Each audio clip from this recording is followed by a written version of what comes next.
All right, welcome everyone. Thank you for attending this workshop today. I will be your workshop liaison, so if you need any tech support, just let me know. But I would love to welcome Jerry Tello from the National Compadres Network.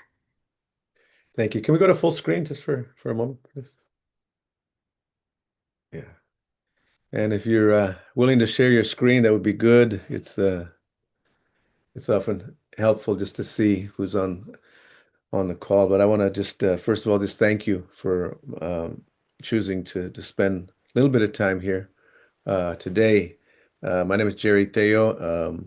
I want to just acknowledge, who I am, and my dad's name is Jorge Perez Tello. He's a Tapilan, Covitecan native and Mexicano out of San Antonio, Texas, and my relatives back there, can trace their lineage for about 400 years, and we have relatives all the way go from San Antonio all the way up to Coahuila. So I could take a vacation a long way and not have to pay a hotel bill or pay for a meal because I got family all over that way. My daddy was the oldest of 15. And so we come from big families too. He married my mom, Maria Susa Olage Ramos, who's from Chihuahua, from El Paso, right across from El Paso, the Juarez area. And she came from a smaller family, not as big as my dad. She came from 14. So it's not like we don't even family planning. We just plan big. We used to a lot of kids. Any of you grew up in big families, you know what that is? Pretty noisy. I grew up in a pretty noisy house, a lot of kids, always a baby crying. You always hear all the time. And you never went any place alone. You always a bunch of us went so it would confuse me. I would trip because when like in second grade, the teacher says, here's your homework. You want to do well, find a quiet place to study. I'm like, where? If you really want to do well in school, you find your own little place to do your, like, where? Uh, if you're really motivated to, I'm like, where? I mean, the teacher really didn't understand that I didn't live in a quiet home and a two-bedroom house with a bunch of people. But my parents, married, and some of us kids were born in Texas, and then the work moved to California. And I was actually raised in Compton. I was raised in Compton and Watts. I'm straight out of Compton. Grew up in a barrio there in Compton, black brown neighborhood in the 50s and 60s. And and now I find myself, I'm here actually in Pico Rivera here in Southern California, and I want to acknowledge my companion, my wife, Susana Armijo, who does a lot of work in communities, especially with women and girls. Um, and and we have 5 kids and 7 grandkids. They call me Tata. I was with my grandson the other day. I go like take care of, or they take care of me, my grandkids, once a week, and we go play together, not together. I told my grandson, he's, Tata, let's go outside and play together. I said, you mean together? No, together. And what I began to understand is he had a different meaning. Together was a whole different thing than together. Together means I need to pay attention to him. Together means he had a certain way of playing and how to do things. Together meant that I need to be in sync with his rhythm and his flow, you know. So my goal, then was how do I be together, with my grandson and in the work I do. And in that, I just really appreciate you all, you know, um, appreciate you all for the work that you do and your interest in and really working with children and families and making this world a better place. I want to acknowledge, in that development, in that growing up that I did, right now there's a lot of stimulation going on in me for a lot of different reasons. But one reason is, when we lived in Compton, we lived across the street from the school. And we lived across the street from the school, so I'd, go across the school and there's, recess time, and so you'd be on recess and you'd be there on recess and I remember, sometimes your friends would go to the fence. So you see them go to the fence, so you go to the fence to see what they're looking at. And then you hear one of your friends crying. Um, and so you go to see why your friend is crying. And then you go hug your friend because it's crying. And then you realize why they're crying because, one of their relatives, their mom or their dad or one of their brothers has just been picked up by ICE or by the police and they're crying. And so you just hug them. You just hug them because as kids, you know what to do, just hug them. And then the bell rings, and the bell rings, and you got to go into the classroom and turn to page 47 and push all the feelings down and push all the stuff down and and and it just stays there. And you finish school, and sometimes you don't learn, and sometimes your leg shakes, and sometimes you have difficulty because you don't know what to do with your friend, and they're crying, and then you're worried about are they going to take my dad or my mom, or are they going to take my brother, and all of that, and then you finish school, and then you go back home, and your mom asks you, ¿Cómo le fue, mijo? How'd it go? Fine. How was school? Good. And you do a fake smile. I don't know if you ever did fake smile. You guys ever do fake smile? Where you pretend that everything's good, but it's not good, and there's no place to go with it and no place to share it. Um, so I just want to acknowledge that because lately, and I've been doing this work for almost 50 years, and I'm a therapist, and I do national training. I'm award-winning author and do training. I've done thousands of people for many, many years. Done my own therapy. I do my own healing process, but that stuff is still in my body. And when I see things like that, I feel it in my body still today, you know. And I had a psychologist tell me, well, we need to. I have some special therapy for you to help you eliminate that from your body. And because I was telling a story about this one time, and I began to cry. And the therapist, I was at one of the APA conventions, psychological convention. The guy says, well, let me share a therapy that I would recommend, so you're not crying and you're not, you can heal that in your body and all that. And I shared with him, I said, I appreciate your concern. I said, but I'll tell you what one of my elders told me, one of the healers in my community told me is, those aren't my tears. Those are my daddy's tears. Those are my mama's tears. Those are my people they never could cry. You're crying for them. So I realize that those tears that I have sometimes that still come up, are not mine. They're still the legacy of many, generations of people that couldn't cry and so, I just want to begin that way, just by being transparent, about the work that I do and I've done for many, many years, and we do for many years, and out of that, we began an organization called the National Compadres Network. Um, and again, the reason why that organization started almost 40 years ago is because as a therapist, I was working, in the community doing, work, referring people to me, mainly black and brown, but a lot of bilingual folks because I could speak Spanish as well. And what was really troubling to me is that a number of the men that were referring to me looked like my dad, looked like my uncle, looked like my relatives. And I was very proud of my culture, very proud of where I come from. But it was like, what? Why are we hurting ourselves?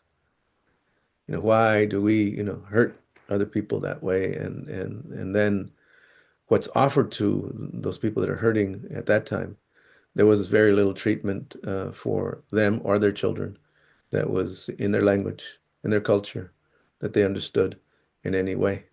And the majority of those people were sent to prison or deported or given some type of mandatory therapy that may treat the issue, but didn't help them heal. And I want to make a differentiation between treatment and healing, between intervention and healing, um, you know, because there is a difference. And so the what I'm going to share today, is what I've been, learning and understanding from communities and from children and from families for about 50 years now. And I'll and I invite you, if you have questions or you have reflections to share, ask those questions. Obviously, in an hour and whatever 20 minutes, I can't attempt to share with you what my mother's been trying to teach me all my life. We were kids, and my mom says, que estamos aquí para servir a la gente. We're here to serve people. And she meant it literally too, because relatives come over, we had to serve them. But she really, in a larger sense, that's your purpose. Your purpose here is to not be the one that knows everything, but to serve people and listen more than you talk. So that's been the journey. That's been the journey that way. And so I want to appreciate y'all. And we'll go to the slides now, and I'll share some of these slides. The PowerPoint. My grandma had a PowerPoint too. She would point, and her pointing was very powerful. If not, you get we call a coscorón in the back of your head if you didn't. So la cultura cura in English, it means the culture heals. And one of the things that was interesting is in doing my work in communities, it kind of baffled me because I we'd be working in communities and they'd send me in the worst communities, drive-by shootings, gangs, violence, drugs, a lot of stress, a lot of trauma, impoverished, racism, all that stuff in these communities that I'd go do home visits and it would baffle me because, nine families in that block would be struggling, but on the same block, same demographics, same trauma, same issues, one family would do okay. That one grandma that's raising not only her kids but her grandkids would do okay. Um, and I go, how did that happen? Or the single mom that's raising those four boys that are taller than her, that, they go to school, they don't get A's and B's, but they go to school and they go to church and they're respectful. How did that single mom do that? How did the parents that work two jobs, most of them work two jobs, so it's really the older sister that's guiding the children and taking them to school and helping with their homework. How did that family do it? And so what I began doing is sitting with those families, sitting in those families and asking them, so how are you doing it in spite of? And I really think in spite of because the conditions that many of our families live in, and especially in the society today, are not real good.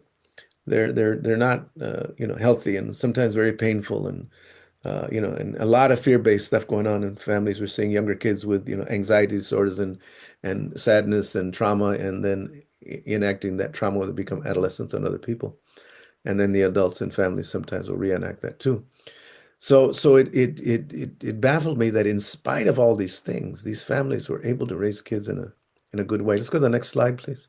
Um, and what I found is that every morning when I would wake up, I live with grandmas. So that was the blessing. I live with grandmas, even though there's a bunch of kids. I live with grandmas, my mom's mom and my dad's mom. Not at the same time. No, no, you don't put two grandmas together. Heck no, they'll fight, man. Grandmas, the holy grandmas still fight. And my enchiladas are better. Yes, I'm your favorite. Yes, grandma. But the one that lived with me the most was my grandma Maria, my mom's mom. And I thought she was crazy because she would wake up at 4 o'clock in the morning every morning. I'm saying, Grandma, why you get up so early and gotta go to school? Cállate, you don't understand nothing. But don't you want to sleep? You don't gotta go to school. You gotta go to be quiet. And every morning she wake up at 4 o'clock in the morning. And she'd do the same thing. At 4 o'clock in the morning, she'd go in the hallway right there. We had a little hole in the hallway there. And then in that hole in the hallway, my grandma had her sacreds. She had her candles, the Virgen Guadalupe, did different things, different sacred things. And on the ground was a pillow. And every morning my grandma would kneel on that pillow. And on the times in which, I'd wake up to go to the bathroom or something, I hear my grandma start her prayers. She always started with gratitude. I want to give thanks. And I'm thinking, Grandma, what are you giving thanks for? You don't have nothing. We got this funky house that sometimes even the plumbing doesn't work. And all we got is beans to eat. And God, we don't got nothing. Why are you giving thanks? And my grandma got really upset with me when I would say things to her. She says, Miko, he says, there's kids in other countries that don't have nothing. We have life. We got up this morning. We got someplace to live. You know, and then my grandma says, the way you start the day is the way your day will go. Give thanks, you know. And it's interesting because when I work with families, we often, if we're questioning them, we're asking about their presenting problem, their issue, their deficit, the problems, not what they're grateful for. When I see people, thank you so much. I'm so grateful that you came to see me. And I've had adolescents that are, they don't, my PO sent me, man, I want to be here. This is messed up. Thank you, Miko, for coming. No, I don't want to be here. This is stupid, man. I've been to therapy, but it doesn't have. I appreciate you. I appreciate that you're going to give me this time, that sense of gratitude, but also acknowledging where we live and that sense of, the place where we live and the acknowledgement of, I recognize I'm on Tonga Gabrielino land here. So recognize all those relatives that way. Next slide, you know. And what I began to realize is in that house that I live in, my parents, like every other parent, wanted, us to grow up to be healthy, safe, and be successful, you know.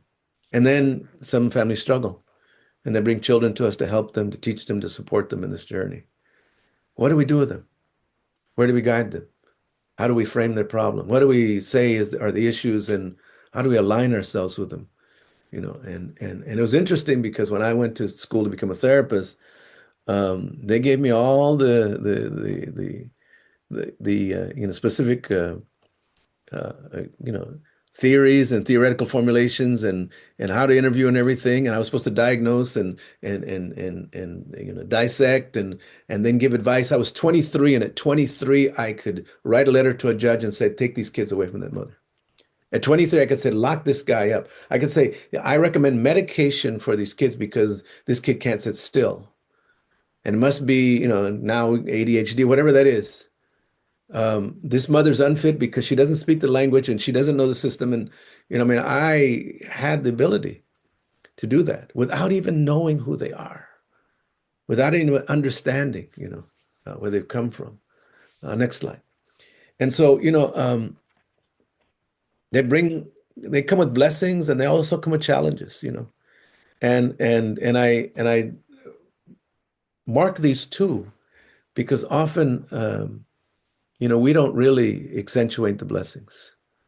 That you know, families that struggle hard. It's really hard just to feed your family, and you know. And I remember my mom. I don't ever remember my mom sleeping. When I woke up, she was awake. When I went to sleep, she was awake. You know, but you know, when I went to therapy, because I you know had to go to therapy to become a therapist myself, the therapist asked me, you know, about my relationship with my mom. Did she love you? I think so. Well, did she ever tell you she loved you? Um, no, not really. Your mom never told you she loved you? No. There's a bunch of us, and did you bond with your mom? Well, I don't know. I guess so. Do you have a secure attach? I think so. Well, were you planned? Were you wanted? Um, yeah, I don't know. I think so. Well, and if you grew up in a family like mine who had brothers and sisters that would joke and tease, they teased you about, man, you know, because I'm 8 years older than my other brother. You know, you were oops, baby, woo. Mama, they didn't plan for you. And, you know, you get the jokes, and then a therapist puts those ideas in your head, you know, and then you wonder. So, what ideas do we put in these parents and these kids' head to make them, do we put the ideas in their head that they're blessings, that they have blessings, or do we really just emphasize the challenges, you know? And that becomes really important just in terms of how we approach things. Your next slide. Um, you know, because each of us has a story, their children, their families, as well as us. We all bring our cultures, our traditions, our values, and our life experiences with us, you know, that way. And let's go to full screen. And I'm not sure, you know, in our society, if we spend enough time, um, you know, acknowledging the stories, acknowledging the culture, acknowledging the journey, acknowledging who these families are and the journey that they've carried, you know. Um, I was really blessed, like I said, to live with the grandmas. And as I mentioned, my grandma, every morning at 4 o'clock, she'd go and kneel down and do her prayers there, right? And you could almost do an assessment of my family because the more problems they had, the longer she stayed on that pillow, right? And sometimes like 30 minutes on me because I was a challenging kid, you know. But after she finished, sometimes like 5:30, 6 o'clock, she'd come to the room where all of us kids were sleeping. We all slept in one room. And there was a cultural tradition that she had that every morning she'd come to the room and she'd give us what's called a bendición. She'd bless us all up, bless us all up, bless us all up. Each one of us separately, right? And I used to hate it, man, because sometimes like 5:36 in the morning, she'd bless me up and I think, Grandma, dang, you woke me up. I was having a good dream. Man, you messed up my dream, Grandma. Why you gotta bless me every day? You blessed me before I went to sleep and still good for now, and then you bless me now, and then before I walk out, you're gonna bless me again? What, I got the devil in me or what? Why do I need so many blessings, Grandma? Dang. And I could not understand why I needed blessings. You know, because the reality, when I went to school, the teachers didn't say you need to be blessings to be successful. In fact, when I, went to become a therapist, they never said, "Hey, you better shore up on your blessings or make sure the family." When I began to understand parenting and parent education and bonding and connection and self-esteem, nobody ever says, "Well, blessings are very significant. Those are very important in the lives of children." Nobody ever said that. In fact, they said, "Don't share those things." You know, that sense of, you're no, that's not really important. What's important is more self-esteem and iMessage and sharing of feelings and didactic formulations of rules and boundaries and all these other things. And so let me ask you, Do you think blessings work? Do you think they help? Do you think they're important? And if, I don't know if I can invite you, one of you, to get off screen, of mute, and share. What do you think? My grandma did the same thing. Nice to meet you, by the way. And it gave me a sense of trust with her and the feeling that, okay, I'm going to be okay. For Mm, some reason, I believed wholehearted that I was going to be okay. I was going to do good on that test. I was going to have a good day. And I don't know, they just give me a sense of protection for some mm, reason. mm, mm. Somebody else? Yeah, Sometimes that's all we had Say to it get again. us through. Sometimes that was all we had to get us through. Hmm. Blessings. Hmm. Hmm. I can share too. I'm the same way. My grandma, she the one who taught me I'm Catholic. I grew up Catholic. My grandma the one that taught me how to persignarme, and Hmm. she was the one that taught me the rezo. So, and Hmm. yeah, it was something, a memory that I can share with others. Like that's something that, um, like someone said, protection. It's just our faith. And our part of our culture. Hmm. Yeah. The thing is that, whether that's part of your tradition or not, that we understand that how someone sees you is really important. How they view you, and the vibration of what they put out to you is really important. And if you hear every day you're a blessing, you're a blessing. See, my grandma would bless the kids who were good in school, the ones that weren't good in school, the ones that followed the directions, the ones that didn't. She'd bless the ones that took baths and the stinky ones too. She didn't care. She blessed us all that way. And see, and my grandma knew something that I didn't know. She knew that I better inoculate you up. I better put this in you every day to remind you who you really are. Because when you leave this house, there's people not going to see you like that. They're going to see you a whole different way. And for this brown-skinned little boy, um, I felt that when they put me and the African American kids at the back of the classroom, when they would punish us more. When I walk in a store and security guard follow me just 'cause. When the cops would pull us over for no reason at all. When I walked in a classroom or walked in a room and I knew something didn't feel right, I didn't feel safe. My grandma knew that I better bless you up because they're going to try and take that from you. And so for me, when I work with children and families, most important thing is when I see them, thank you for being here. What a blessing that you came to see me. And whether they're referred, didn't want to be there, whether court order, it doesn't matter. When I'm going in a classroom, or whether they're coming to me for a session, or we're doing a parenting, group, it doesn't matter. And I'll be straight up with you. I've done groups with young kids, and there's always one that challenges the heck out of you, that don't want to follow directions, that don't follow group process. There's that one kid that the office says they're going to be absent. You say, yes, this is going to be good. You know the kid I'm talking about, right? So I have to do a little more preparation for that one kid because I don't want my feelings to come through. It's better when you're not here, dude.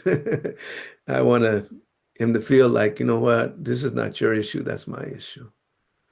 Because I want you to show hope wholly with your blessings and your challenges, your brightness and your shadow side.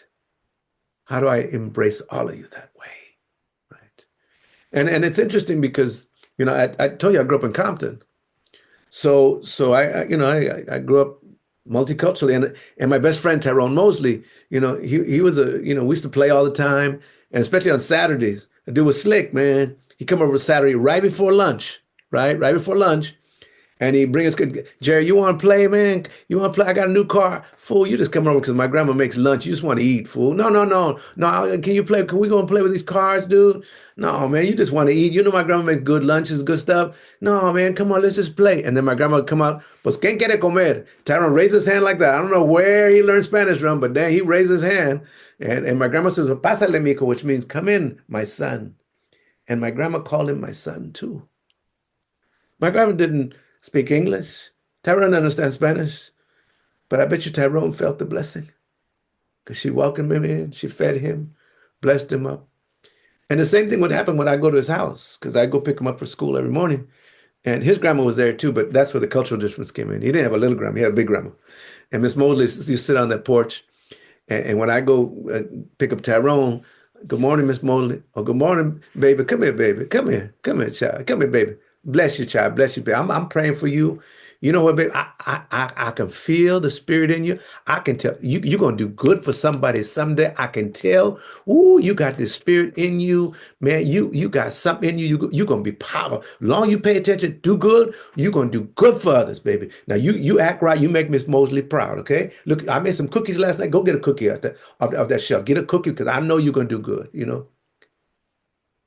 Miss Mosley didn't understand my culture, didn't understand my language, didn't understand nothing, but she understands the importance of loving and blessing children and the power.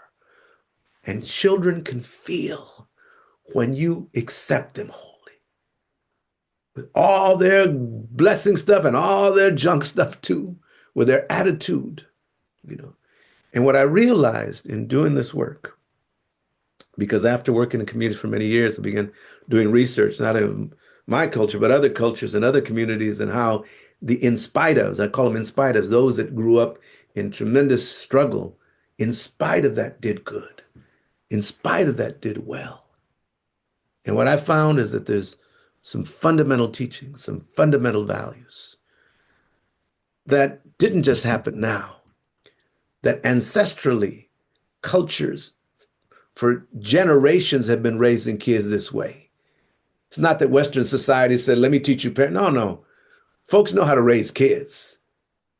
Folks know how to raise kids. The problem that comes in is when they're intermittent in that are the stress and the trauma and the racism and the oppression and all the obstacles. And then they're sent to a parenting class that doesn't have anything to do with how they raise kids. I mean, I'll give you one example of, when I went to school, they taught me that I had rights and that I should be able to express my feelings and share my feelings. And so I remember going home, I was in second grade, and my dad said, throw that trash over there. Wait a minute, Dad, I got rights. I want to express my feelings. I want to share my, and my dad says, yeah, cabron, I'll show you a right here, right? And there was a clash because, I challenged my father. And yeah, I have rights and I should be able to express myself, but how about respecting elders? How about respecting others? You know? And so what happens many times is, we then go to school and there's a whole other system of education that's presented to you that doesn't necessarily complement the education you're learning in your home, and sometimes confuses you more, right? Any thoughts, any questions, reflections?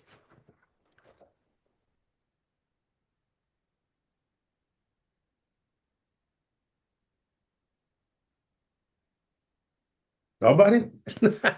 No reflection, no thought?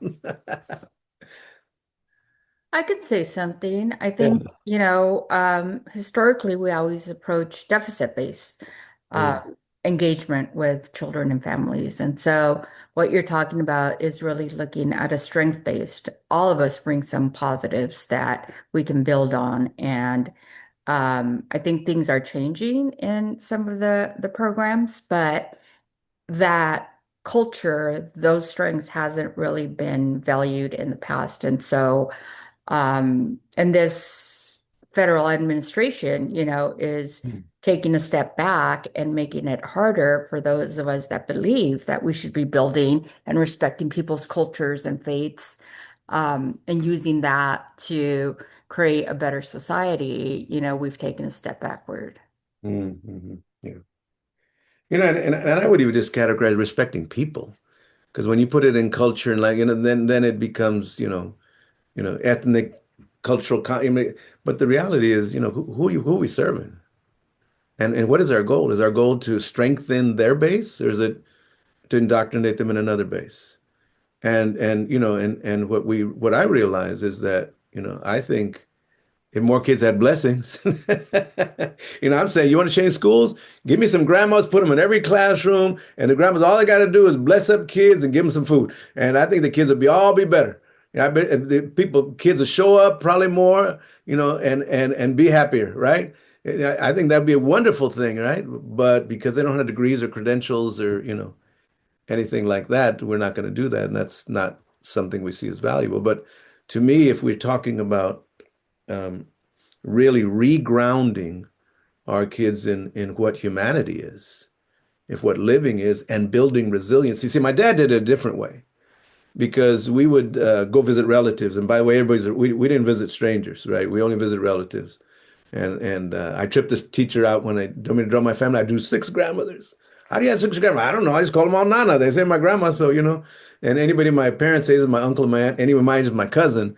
And that was cool most of the time, except when I was about 13. I had a fine cousin named Monica. I wish she wasn't my cousin, but she was my cousin. So, it just, and the reality is if they're your relative, then you got to be a certain way with them. But we're on my way to my aunt's house, and it was, my dad, we got in this Buick. And back then, before the seatbelt laws, you could take all your kids with you. So about nine of us in the car, right? One of us laying on that window spot up there, sitting on my sister's bony knees, put the baby on the floorboard, and we're cruising to my aunt's house. And my dad, in his loud voice, the loud talking man, right? Uh, uh, Remember, or you get your aunt's house, when you get at the car, you walk in that house. Before you run and play, you hug and kiss everybody.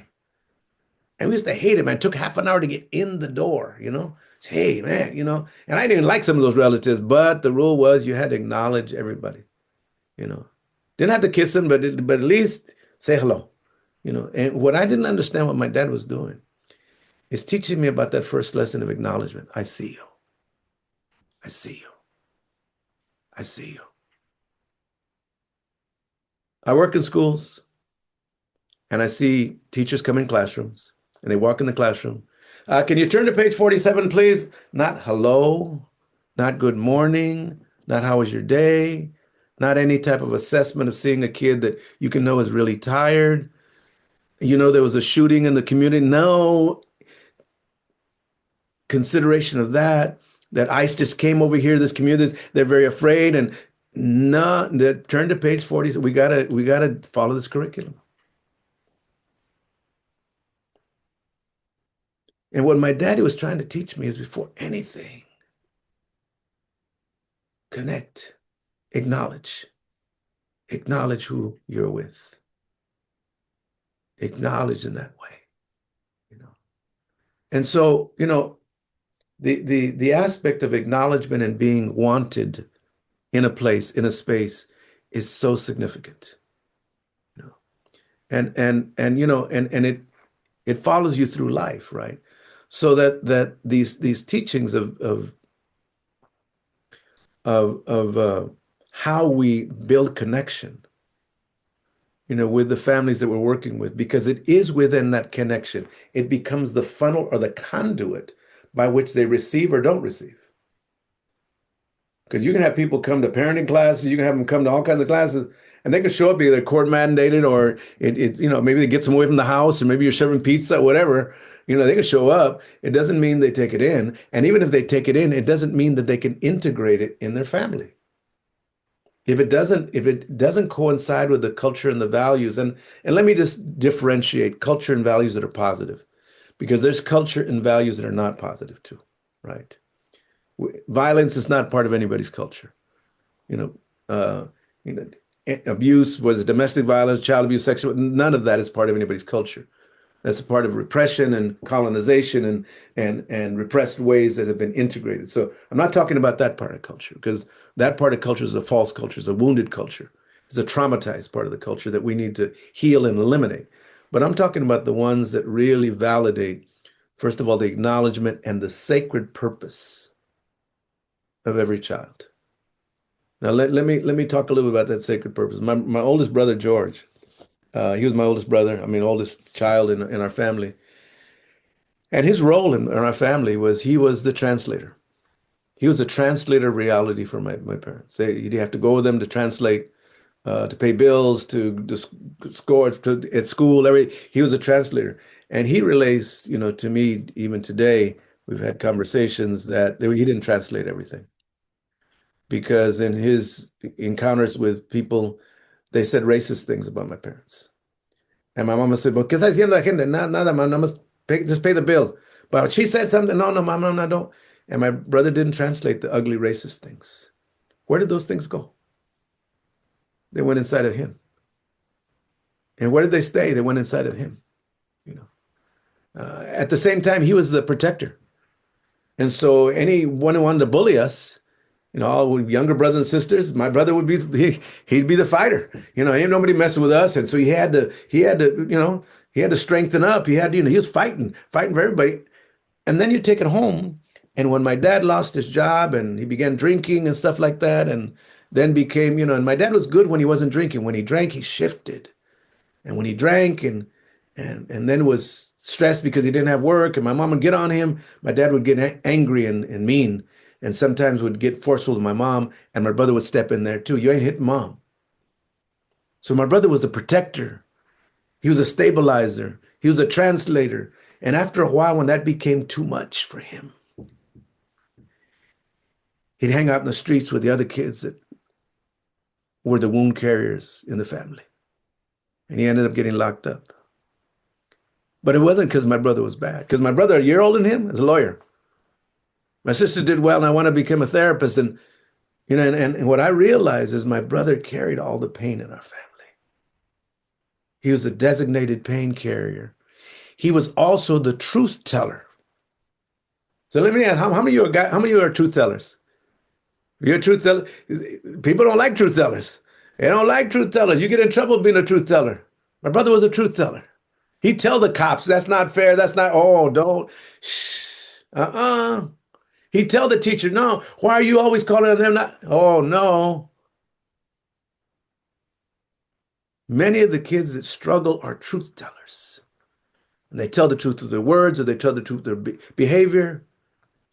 Or you see their legs shaking because their body says, you know what, this ain't right. You're not treating me fair. You don't really want me, I can tell. So the importance of recognizing that every child, regardless of if they acclimate and do well in school. See, and the thing, it's really interesting in our professions because we try and uplift resiliency. Those are resilient kids. In spite of all the trauma and stuff, look at they're still coming to school. Look at they're still getting A's and B's. And some of them, oh, they got to get A's. And if they don't get an A, they get panicked. Teacher, can I do extra work so I can get the A? Because I got to, and we call it resiliency. You ask them how they do, I'm fine. But it's that fake smile. We've built up kids that hide their trauma to do well in school, to follow orders, to not bring up issues. Oh, they're resilient, and those are real good. Let's build resiliency factors in these kids. And I wonder about those kids that don't complain. I wonder about those kids that don't question. I wonder about those kids that don't have issues, that live in so much trauma, but they're still okay. And in a circle, they're not sharing nothing. Those are the kids I worry about, because what that says to me is it's going in their body. And the body keeps the score. And later on, we see these kids with a lot of residual trauma, anxiety disorders, depression, suicidal ideations, many physiological issues. We see little girls now that are having menses at 8 or 9, right? We see younger kids that are struggling with mental health issues because they're resilient. They're not saying anything.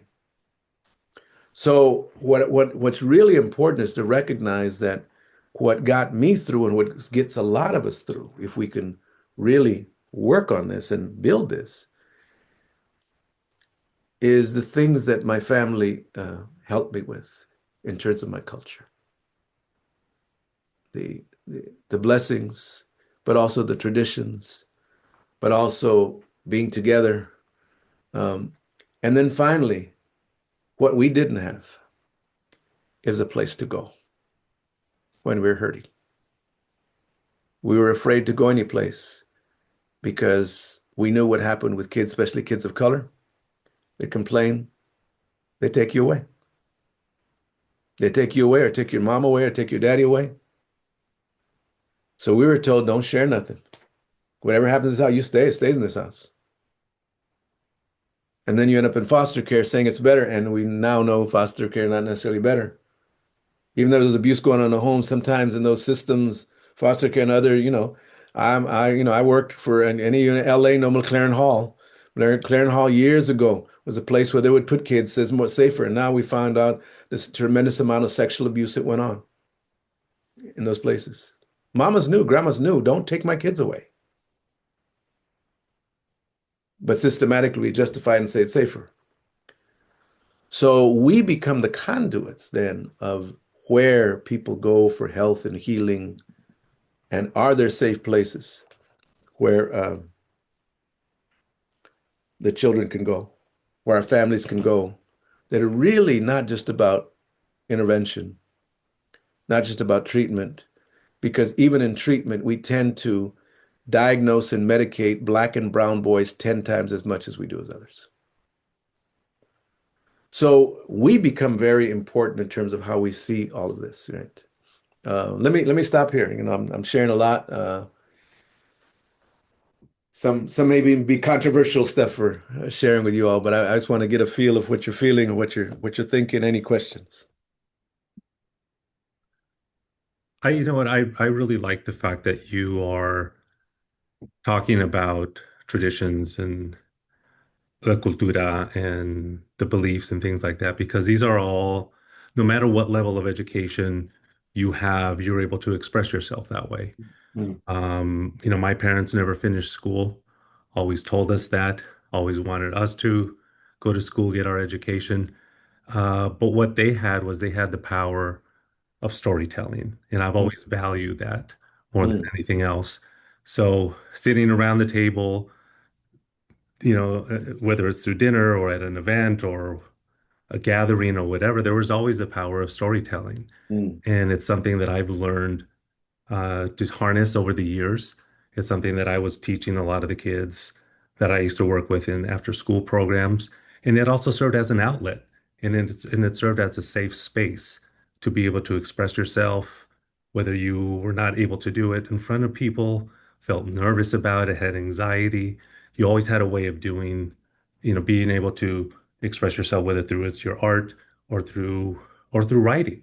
And I thank my parents for teaching me that. I thank my parents and my family members to always expressing themselves and sitting around and just listening to the stories, and the things that they went through. And I think it's really right, important to archive that. right. Us that are educated, us that, our parents worked really hard, for us to get an education. I use that. And Mm, and so I write. That's the thing that I always wanted to do. mhm. And I value that, and be able to hand that down to other people. That's something that I take a lot of value in. Yeah.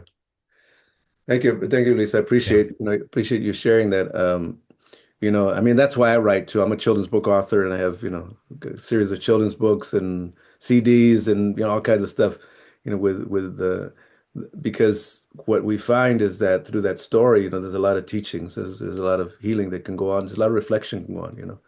And often in me telling a story about my family, then the person that I'm working with then begins to open up because say, well, that happened to you too, and then they begin sharing. I don't have to do an investigative, anything. I just share a story, and then they'll share a story back, and then we begin, talking about, well, how did that feel and what was better, and even little kids like that, they'll share with you different ways, so I appreciate that. Yeah.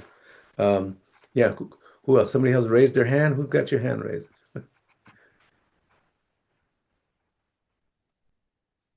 Just go ahead, come off mute. Um, I just wanted to say that I really resonated with that part that you talked about like you don't say anything. Um, and like you're taught in your family unit, like, oh, you don't talk to outside sources, Mm, you don't talk. I mean, and I remember growing up, like it was like you don't talk to the police, you don't talk to CPS. If they ask you questions, you lie or you say like, oh, I don't know, or things mm, like that. And so it's a really interesting transition from being a kid who grew up with a lot of mistrust in the system to be a part of the system. And I think that's also like really impactful too of how can I take what I like experienced as a kid and use it towards building a system where the kids trust in put their trust into us. right, right, yeah. And I think that that's so powerful because I think recognizing that when I work with kids, I say, I know you may not have had a good experience, in telling people stuff and that, but I want you to trust me. And I promise you, that I'm whatever you share with me. And I see, here's the critical thing. You can't give your word to people and then not follow it, right? What you say here is going to stay here. Oh, except, now they find that you're sharing other things, So you got to be transparent too. That you're going to share it with me, and I'm going to share it with people that I trust. If you're going to go to IEP or if you're going to go to some type of share with the probation, you got to be real about that. If not, they're not going to trust you either. They're going to think you're part of the system as well, and so I appreciate that, and that's the reason why people that have experienced a lot of these things that the kids are working to experience are so powerful because you know what it feels like, right? And you can say, I've been there. So if a young person, you feel me? Yeah, I feel you. I feel you exactly where you're at, and so let me give you some advice based on that, right? Um, Nancy, Hi everyone, I'm Nancy. Um, well, you shared a lot of really good things, Jerry. It's just so hard to keep up with all of it. I have so much to say. I really relate to what you were saying about, we're raised to just stay quiet and not say exactly what's going on in the house, and I still think back of like, uh, how different our lives would have been if I wouldn't have said anything, and letting the abuse continue, and like I have that the lived experience of being a foster youth and I come in and like being now a leader of youth engagement programs with CF PIC and just like sharing my experience, and then like growing up and then having a case of my own and seeing the other side of it, and like through the decisions that I've made through, of being in that trauma, and so like I think back of like everything that like um I've been through as a child and like how just it's definitely shaped me of who I am and what I want to do, and now like I don't know, I just really love that, you touched on a lot of really good things that, you know, um that I can relate to, and I really like the coscorón.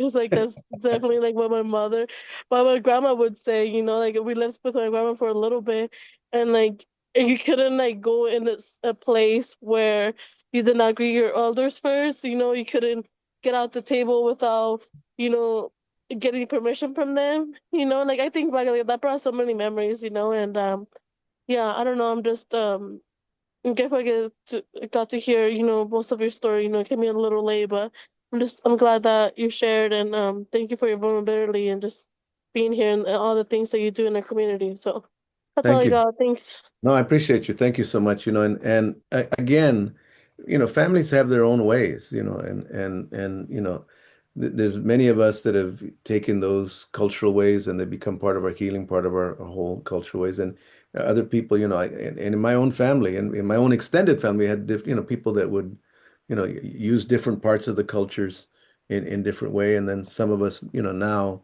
have different levels of how we use culture. But the important thing and what this is giving me the opportunity to do in working with families is to begin to weed out what is not sacred culture, what I call that.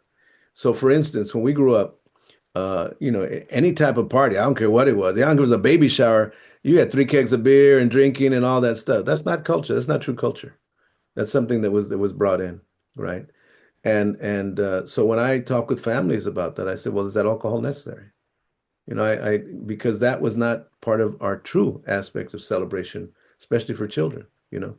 Today, in my own home, I don't drink, and none of my kids, none of has having, and my brother, who was, the tough dude, he's always partying, drinking. I had to even talk to him. If you're gonna come to the party, we ain't drinking.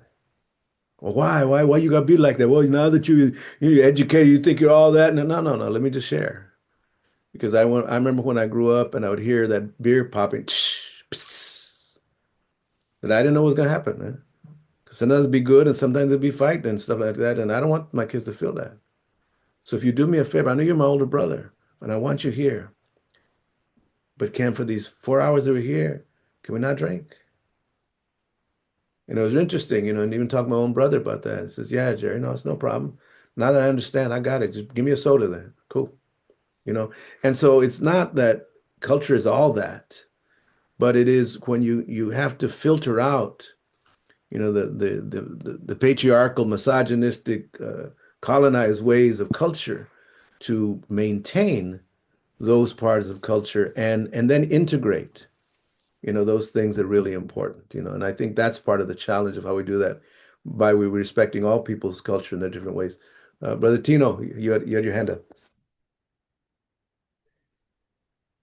Maestro, it's good to see you here. Yeah, good to see you, brother. Yeah, looking forward to the Latino conference. Yeah. So by profession, I'm a drug and alcohol counselor, and I was happy to join the Child Abuse Prevention Coalition because we understand that there's a high correlation between alcohol and drug abuse.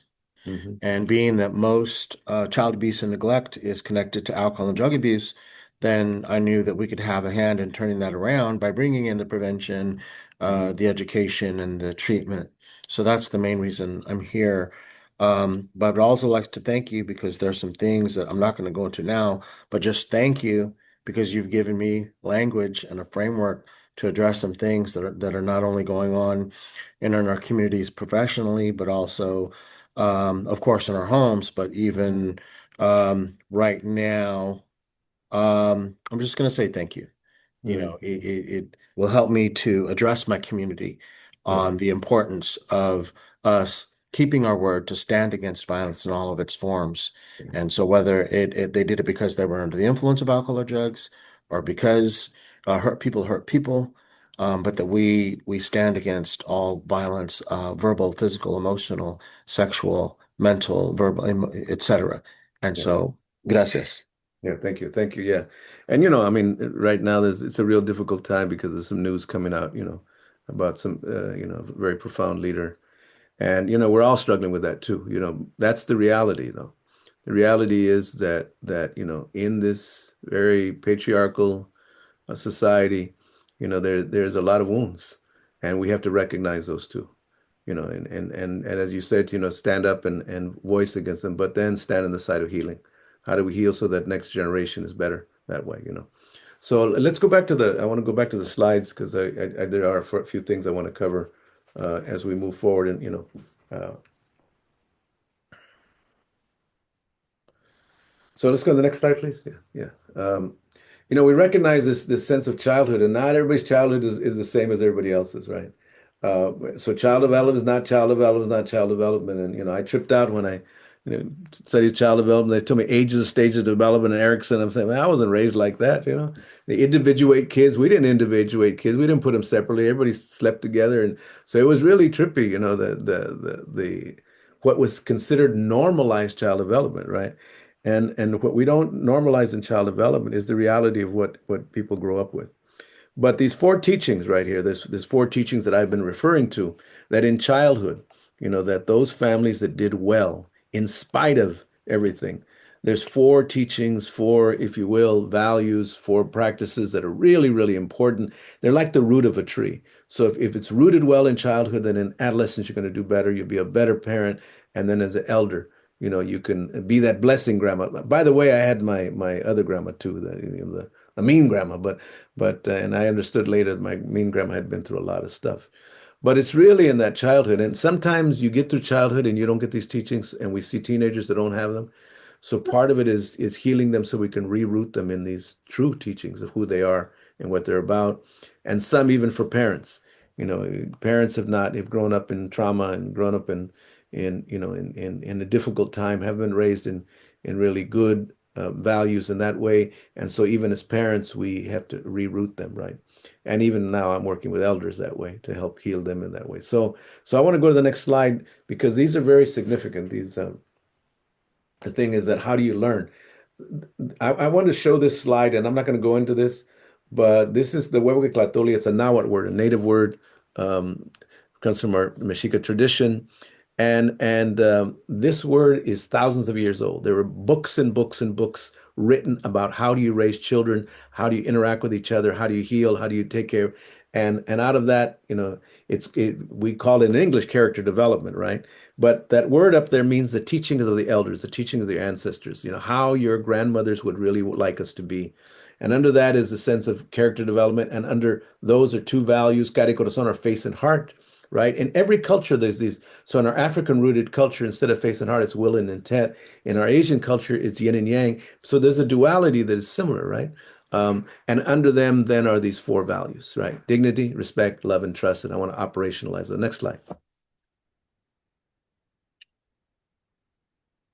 And here are these four values, right? The one I've been talking about, blessings, all of that, is a sense of being wanted, the sense of being welcome just as you are, with all your issues, all your problems, wherever you are, that's so important to have that connection, to be wanted, to feel like you, and that gives you dignity, even if you have problems, to recognize that someone embraces you, someone holds sacred space for you, someone welcomes you that way, and that becomes our role. One of the principal things is to create a space, to create an environment in which people feel wanted and welcome. And if we're bringing them to therapy, if we're bringing them to classes, if we're going to do programs with them, how do we make them feel not based on our expectations, but based on who they are in their cultural ways that way, right? The second one is a sense of respect that everyone, and I mentioned even my brother, who ended up getting locked up, had a sacred purpose. If it wasn't for him, we'd have probably all have suffered more. But he was the truth teller. He was the one that stood in the way, and you have those kids that are going to be like that. Those are jackrabbit kids that moving all the time and telling truth, and it's hard for them to sit in a classroom. It's hard for them to learn, without movement in tangible ways. Not everybody learns like that, but we have a system that says you're not successful unless you can learn like that. And then the third teaching is trust. And it's not so much, trust in the worldly things, it's trust in yourself. It's trust that you come from a people. And when I mean people, it could be several cultures. You could have several ethnicities in you. But that what ends up in you, you have values and teachings and teachers that can build your intuitive trust in yourself and in making good decisions and carrying out your life in a good way. And then finally, that sense of safety, compassion. Who are these compassionate people? And I would ask you, in a particular community, where do people go when they're struggling? When there's shameful thing going on in their household, in their family, where do they go? Where they feel safe, where they can learn and heal. You're right, some do go to church, but where in a school do they go? Because I see mothers on the corner sometimes in their strollers. They're doing a whole circle on the corner. Why are they on the corner? I see dads with their trunk open, gathering up, talking. Why are they outside? Where do they go? And we need to create places and people where instinctually families feel comfortable to go. In schools, where do they go? Where is a safe place? Who are the safe teachers? Who are the compassionate people? Who are the therapists that they can deal with as well? And so these are significant teachings. Next slide.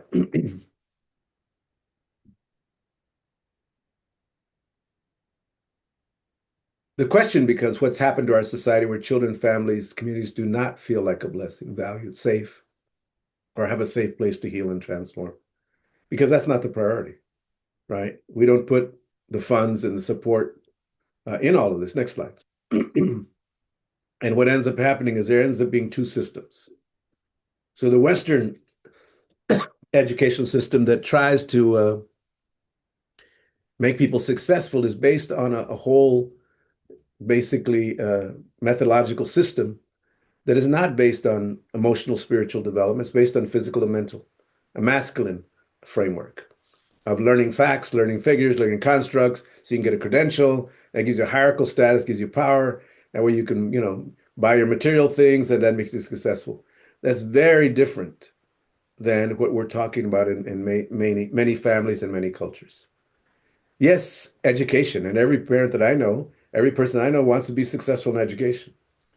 But that's only one part of the teaching. How about the teachings from your elders? How about your life experience? How about your internal knowledge of knowing? What we don't recognize is that children know stuff. In their spirits, they already know stuff. They have gifts, they have talents, they have things already in them. And so all of these things become a sense of life knowledge that honors, yeah, the Western form of education, but it's not the only way. And it's not the only marker of success. But you have life knowledge, then you have an acknowledged skill that gives you wisdom. In my community, yeah, had to know how to navigate school, but I also had to know how to navigate my community, and I had to know how to navigate my family, and I had to know how to navigate dangerous situations. That was really just for me to get through a day, right? And if you know that, then you have an honored role. People respect you. And that gives you, rather than power, it gives you strength. See, power is an external thing. Strength is an internal thing. That in spite of things not going well, you still have the strength and the traditions and the values to get you through. Power, if it's taken away from you, you're lost. And that's why in many communities, when funding goes away, people are lost because it's all about, oh, I got a position of authority here. Oh, once that's taken away, what do you got? But in a traditional way, that strength gives you the ability to provide for yourself physically, emotionally, mentally, and spiritually. And that's truly success, right? So what we try and build on in terms of really helping people to actualize their sacred purpose and everything is focused on this right side. And the left side is important too, but that will take care of itself if the right side is really ingrained, in that way. Next slide.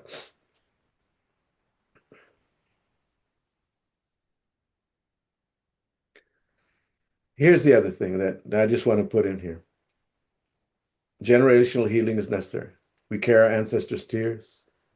So we have to do the work to shed and decolonize the wounded ways and recover our sacredness. Because many families have generations of trauma. We know how long oppression and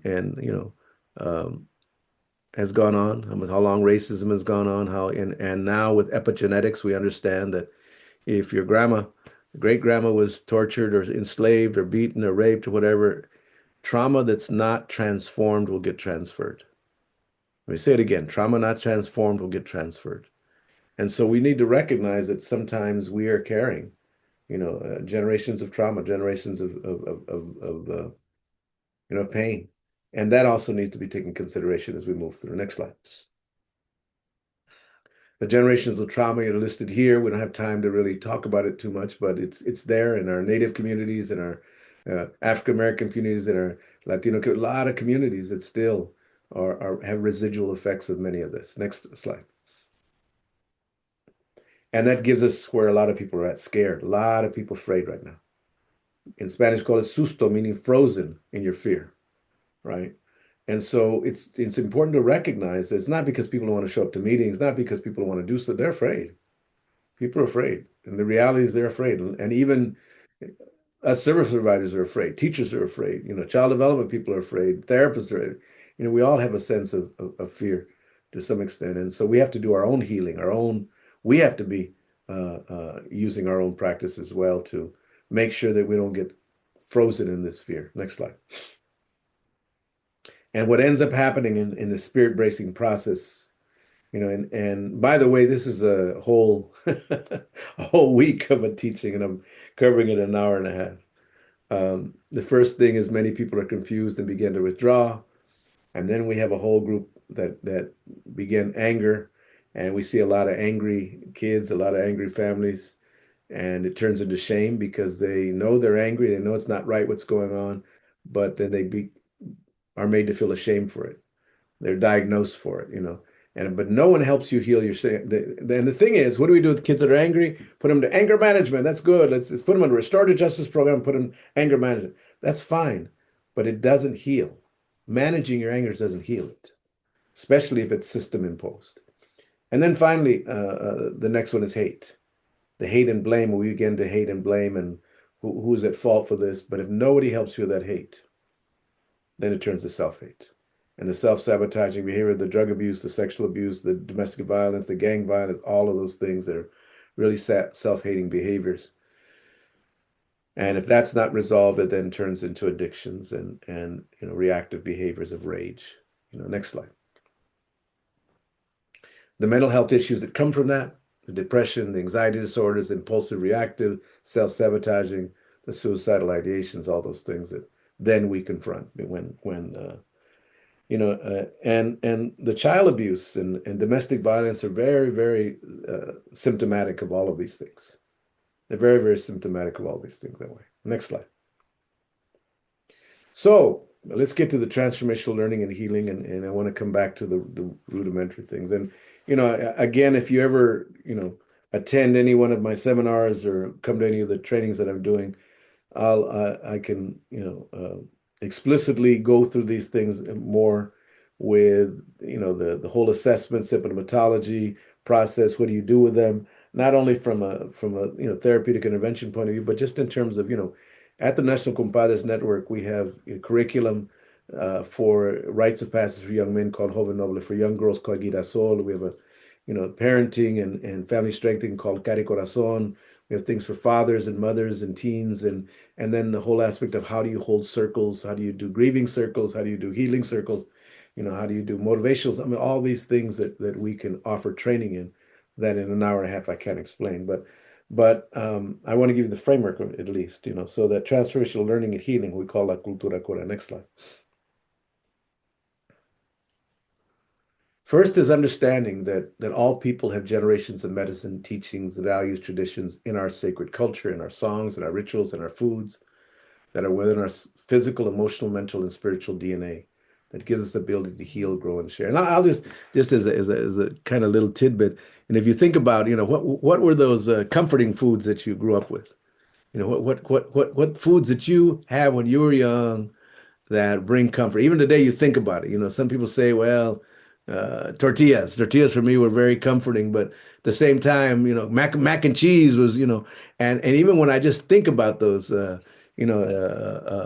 weenies and eggs, because we didn't have a lot. So weenies, I mean, those things. Somebody said chicken adobo. I mean, so those things, because they have a memory.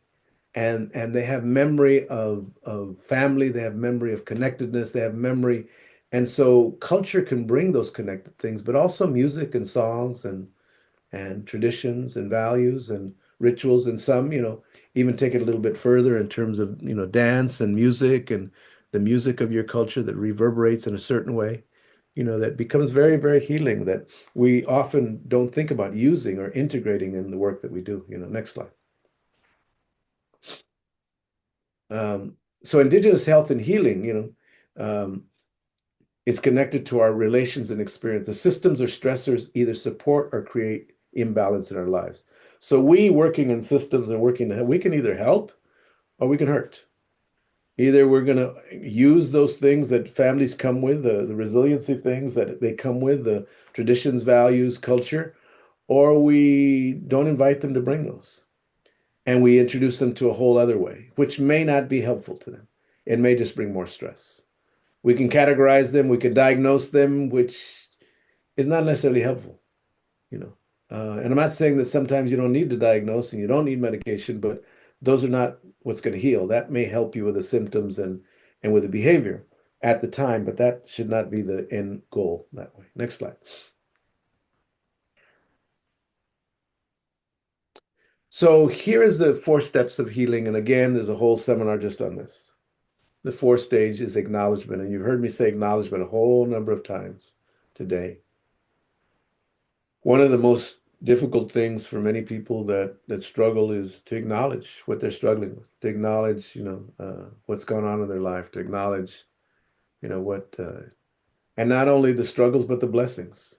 This society does not acknowledge the blessings and the resiliency, positive factors of culture and our cultural traditions. So it's really important to acknowledge those, but also acknowledge what the struggle is, what the pain, what the shameful things, what the things that are not good for you.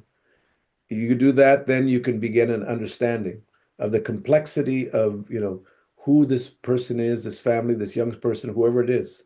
Begin to understand them with a sense of compassion, and then move to integration and movement. We'll go over those right now. That's the next slide. So we have to create safe, secure places and people who will embrace youth, families without judgment, with their gifts and their baggage, to guide the youth, the family through a process to build on their cultural wisdom. Number one, build on their cultural wisdom. To help them learn society's teachings, because you got to live in the society. So you got to know that when the cops stop you, you better put your hand on the wheel and don't move. Especially if you're a person of color, especially if you're a male, you better not move. What's not fair, doesn't matter if it's not fair. That's the rule right now. In order to keep you alive, there's certain things you got to understand. While preparing them for life's challenges. There's challenges that are going to go on in life. Even though you can do everything right, doesn't mean you're not going to be challenged. So they can fulfill their sacred purpose. Everyone has a sacred purpose. And even the kid that's been locked up or messed up or whatever, even the parent that had difficulty, they have a purpose here too. And we need to help cultivate that. Next slide. Our stories, values, and traditions have the medicine to water, grow, and heal ourselves and others based on those four rooted values that I talked about: dignity, respect, love, and trust. Next slide. The transformation begins with us. We must begin our own process to recover the true essence of these four values in us first. Not based on what the system tells you, but based on your own intuitive strength. Trust in ourselves and our families, the schools and the systems. How do we integrate these in the work we do, in the way we teach, in the way we provide services, and all of those things? It's part of our role. Next slide. Here are a bunch of curriculums that we have that actually can support that. If you're interested, we'll give you a connection to all of these at the end. Next slide. Story healing, right? Begins with us. The brother mentioned about storytelling, We engage our own process to recover the true essence of the four values in our own work, in our own story, in our own stories. That way we can become a mirror for the families. But we have to do our own work first. If we haven't done our work, then how do we expect families to be able to mirror what we haven't done? We have had to already done our own work in our stories, in our reflection, in our own healing, in our own process. And not that we have to be all healed, but we need to be on the road if we're going to guide people down that road. Next slide. Acknowledge the blessing of who you are and your own story, regardless of what it is. It comes with all kinds of things in it. Wonderful things, but also struggles. That's part of your story. Don't be ashamed of it no more. Let's take away the shame. Next slide. Acknowledge that you are wanted and you're a blessing, starting with you. It starts with you. If you can't do this for yourself and let that be your identity of dignity, then it's going to be hard for you to share that with somebody else. If you don't have it, if you're not cultivating it yourself, then how can you cultivate it in the others that you're working with? Next slide.